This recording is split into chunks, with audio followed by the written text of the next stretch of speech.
Most people remember Blazing Saddles for its outrageous jokes, fearless satire, and the moment cowboys around a campfire changed comedy forever with a scene Hollywood had never dared to show before. But buried beneath the laughs is a much stranger story. A story filled with deleted scenes that were almost too shocking to exist, casting disasters that nearly shut the production down, and one accidental blooper that somehow made it into the final shot without anyone planning it. For decades, audiences believed they had seen everything the film had to offer. After all, Blazing Saddles never tried to hide its chaos. It broke rules, mocked conventions, and even shattered the fourth wall in one of the most surreal endings ever put on screen. But the deeper you look into how the movie was made, the more unbelievable the story becomes. Why did the studio panic after seeing the finished film? What controversial scene was quietly removed before audiences ever saw it? And how did a random stranger walking past the set accidentally become part of movie history? The answers reveal a film that was far more dangerous, more chaotic, and more revolutionary than most people realize. When Blazing Saddles arrived in theaters in 1974, audiences weren't quite sure how to react. Some people laughed uncontrollably. Others sat in stunned silence. A few even walked out of the theater entirely. That reaction wasn't surprising. The film didn't just parody westerns, it attacked them head-on. For decades, Hollywood westerns had followed a familiar formula. The brave white hero rides into town. The villains are obvious. Justice is simple, and the world feels clean and heroic. Blazing Saddles took that formula and completely demolished it. The story seems simple on the surface. A corrupt land developer wants to force settlers out of a small frontier town called Rock Ridge, so he can buy the land cheaply. His plan is ridiculous but clever.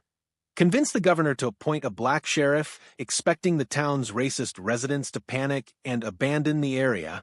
Instead, the new sheriff, Bart, turns out to be smarter than everyone else in the room.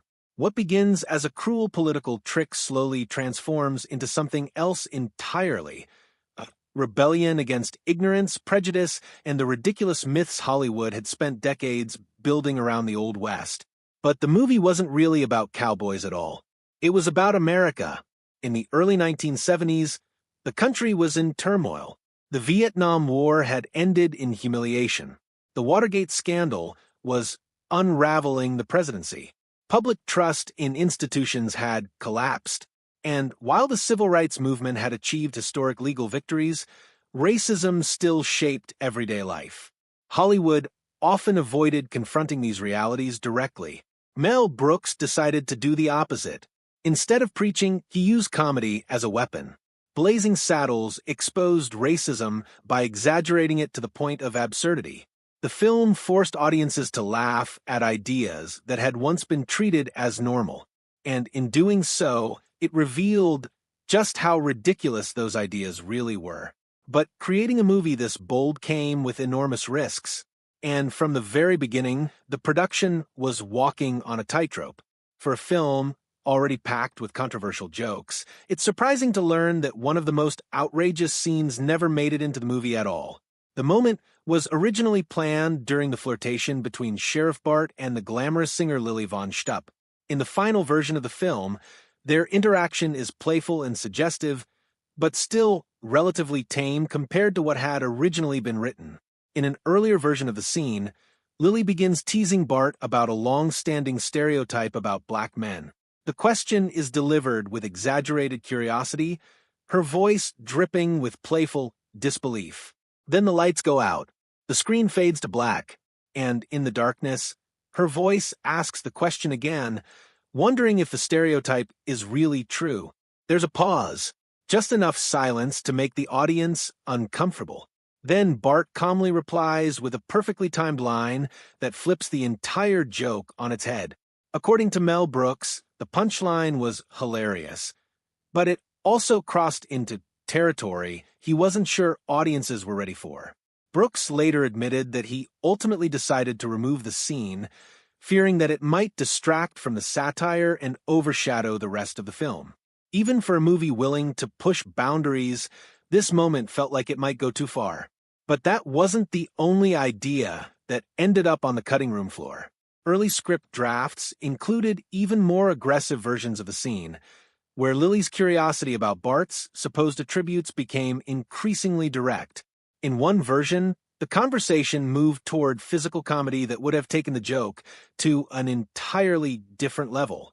Those scenes were never filmed, and yet the fact that they were even considered reveals just how fearless the writing process had been. Mel Brooks and his team weren't interested in playing it safe. They wanted to challenge audiences, provoke reactions, and tear down the polite boundaries that had long controlled Hollywood storytelling. The fact that some of these ideas were eventually removed doesn't mean the film became safe. It simply means the creators knew exactly where the edge was and how close they were standing to it. One of the most famous moments in Blazing Saddles happens around a campfire. A group of cowboys sits together after dinner, eating beans and relaxing under the open sky. It looks like a typical Western scene. Then someone passes gas. Then another. And another. Within seconds, the quiet campfire gathering becomes a symphony of ridiculous sound effects. Today the scene feels silly, but harmless. But in 1974, it was shocking. No major Hollywood movie had ever included audible flatulence as a central joke. Studio executives were horrified. They believed the scene was crude, childish, and embarrassing. Some even insisted it would ruin the film's reputation. Mel Brooks refused to remove it. In fact, after early test screenings, he did something even more unexpected. When audiences laughed so loudly that they drowned out the final line of the joke, Brooks returned to the editing room and added even more sound effects to extend the gag. His reasoning was simple. Westerns had spent decades presenting cowboys as noble, clean, heroic figures. But real cowboys were just people. They ate beans. They slept outside. And sometimes they did exactly what the characters were doing in that scene. By reducing the myth of the heroic cowboy to something hilariously human, Brooks shattered another Hollywood illusion. But the campfire scene wasn't the only moment where chaos shaped the film. In the movie's climactic finale, the story completely abandons the Old West setting. A massive brawl erupts and spills out of the fictional town, smashing through studio sets and into the real world. Actors crash through sound stages. They interrupt a musical number on another set. Eventually, the chaos spills onto the streets of Hollywood itself. The sequence is intentionally ridiculous, but in the middle of this madness, something unexpected happened. As the actors run out of the studio gate and into the street, a man wearing an ordinary sweater calmly walks across the frame. He isn't dressed like a cowboy. He isn't reacting to the action. And he clearly has no idea that filming is taking place. He was simply passing by.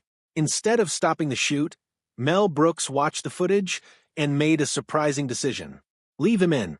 The random pedestrian became part of the final film, an accidental extra who had unknowingly wandered into one of the most famous comedy endings ever filmed.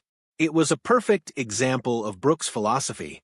Sometimes mistakes are funnier than anything you could plan. While the actors were embracing chaos on set, executives at Warner Brothers were becoming increasingly nervous. When studio leaders finally saw the finished film, their reaction was immediate. They hated it. Some believed the jokes were too offensive. Others thought audiences would be confused by the film's strange mixture of satire, slapstick, and surreal humor. One executive reportedly predicted the movie would destroy Mel Brooks' career. Rather than promoting the film aggressively, the studio quietly released it in only a handful of major cities. The strategy was simple. If the movie failed, the damage would be limited.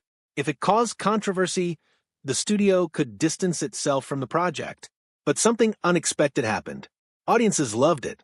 Word of mouth spread rapidly. Theaters began extending showings. Crowds returned for repeat viewings. Within weeks, the film that had nearly been buried became one of the biggest comedy hits of the year. By the end of its theatrical run, Blazing Saddles had earned over $100 million, an enormous success for the time. The movie that studio executives had dismissed as vulgar nonsense had become a cultural phenomenon. The road to success had been anything but smooth. In fact, the film nearly collapsed before production even began. The role of Sheriff Bart had originally been written with a very specific actor in mind, Richard Pryor. Pryor had helped write the screenplay, shaping many of the film's sharpest jokes and most daring ideas. His voice was deeply embedded in the character, but the studio refused to insure him. At the time, Pryor had a reputation for unpredictable behavior and a history of drug-related arrests. Without insurance, the production legally couldn't hire him. It was a devastating setback. Instead, the role went to Broadway actor Cleveland Little. Little approached the character differently than Pryor might have. Rather than explosive energy, he played Bart with calm intelligence and effortless confidence. The result was unforgettable. His quiet delivery made the satire even sharper, allowing the absurd situations around him to feel even more ridiculous. The casting problems didn't end there. Another key role, the mysterious gunslinger known as the Waco Kid, was originally given to an Academy Award-winning actor. But on the very first day of filming, the production came to a halt when it became clear the actor was struggling with severe alcohol withdrawal. Mel Brooks made the difficult decision to replace him immediately. In desperation, Brooks called someone he trusted, Gene Wilder. Wilder agreed to join the film almost instantly. He arrived on set the next day and began filming. His performance became one of the most beloved parts of the movie. With his soft voice, strange pauses, and unpredictable humor, Wilder created a character who felt both ridiculous and strangely wise. Together, Cleveland Little and Gene Wilder formed the emotional center of the film. Amid all the chaos, their performances gave the story something unexpected: heart. Looking back, it's easy to forget just how radical Blazing Saddles was when it first appeared. The film attacked racism directly. It mocked Hollywood traditions. It shattered storytelling conventions. And it did all of this while making audiences laugh harder than they expected. What makes the movie truly remarkable is that none of it happened by accident. The outrageous jokes, the chaotic production, the improvised moments, even the random pedestrian wandering through the final scene, all of it reflected a philosophy that Mel Brooks believed deeply. Comedy should be fearless. It should challenge people. And sometimes the best way to reveal the truth about society is to make it look completely ridiculous. That approach changed the future of comedy. Films and television shows that followed would borrow the same ideas: self-aware humor, fourth wall breaks, and satire that pushed boundaries. But few would ever match the pure unpredictability of Blazing Saddles. Because behind the laughter was something rare in Hollywood. A film that refused to play by the rules and somehow got away with it.